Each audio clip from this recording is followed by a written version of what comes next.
Hello everyone, welcome to the race preview for the Turkish Grand Prix. We go back to Turkey after the scene of last year's chaotic wet race where Lewis Hamilton became a 7-time world champion. Will it be different this year? We don't know yet because the weather is looking quite...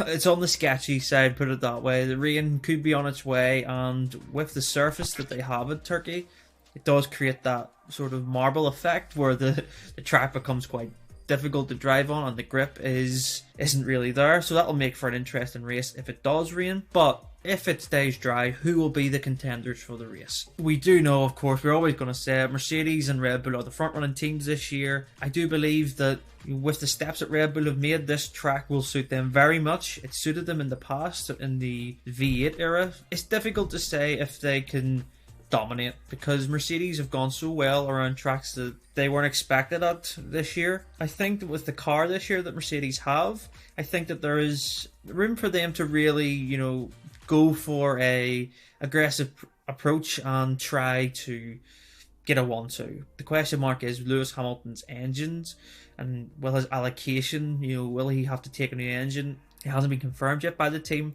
but there is some rumours saying that Hamilton will have to take this penalty and therefore it will be a starting from the back of the grid. Whether it be in Turkey, we don't know, or the next round. It's going to be interesting anyway. The fight that we'll have between Verstappen and Hamilton will be great. Moving down, we go to Lando Norris, McLaren. Heartbreak last time out for the McLaren team. They were so close to winning their first race back to back, basically. Doing the double. It would have been amazing. I think that McLaren can have a solid weekend. Ferrari are their closest challengers, and I do think the Ferrari will have the better of them this weekend. I think their car, the twistier tracks that they have on the calendar, it suits Ferrari and their downforce package. But will there be a fight for a podium between those two? I would assume that unless there's some drama up front, it will be Mercedes and Red Bull on the podium, but never count out McLaren because they've shown a lot of pace at Monza and of course in Russia. So we'll just have to see, and I hope that Lando Norris and Daniel Ricciardo have a good race. Then we look at Aston Martin, Alpine, Alfa Romeo, Alpha Tauri, just everyone else. Alpha Tauri, I think Pierre Gasly's qualifying will shine through.